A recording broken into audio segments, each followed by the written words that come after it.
Don't forget subscribe my YouTube channel. أعوذ بالله من الشيطان الرجيم. بسم الله الرحمن الرحیم.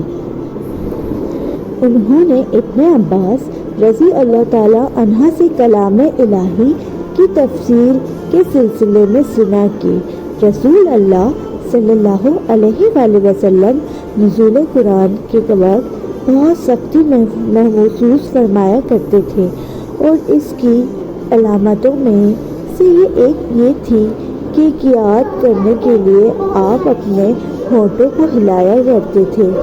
ابن عباس رضی اللہ تعالیٰ عنہ نے کہا، میں اپنے ہونٹ ہلاتا ہوں جس طرح آپ صلی اللہ علیہ وآلہ وسلم ہلاتے تھے۔ سعید کہتے ہیں، میں بھی اپنے ہونٹ ہلاتا ہوں جس طرح ابن عباس رضی اللہ تعالیٰ عنہ کو میں نے ہلاتے دیکھا۔ رضی اللہ تعالیٰ عنہ نے کہا، پھر یہ آیت اتری کہ اے محمد، قرآن کو جلدی جلدی یاد کرنے کے لیے اپنی زبان نہ ہلاؤ، اس کا جمع کر دینا اور پڑھا دینا ہمارا ذمہ ہے۔ حضرت ابن عباس رضی اللہ تعالیٰ عنہ کہتے ہیں، یعنی قرآن آپ صلی اللہ علیہ وآلہ وسلم کے دل میں جمع دینا اور پھر جب ہم پڑھا دینا ہمارے ذمہ ہوئے کی اتباع کرو۔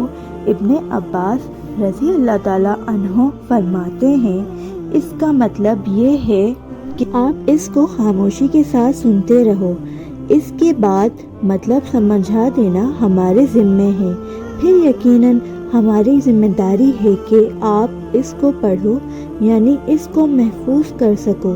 چنانچہ اس کے بعد جب آپ کے پاس حضرت جبریل علیہ السلام وحی لے کر آئے تو آپ صلی اللہ علیہ وآلہ وسلم توجہ سے سنتے۔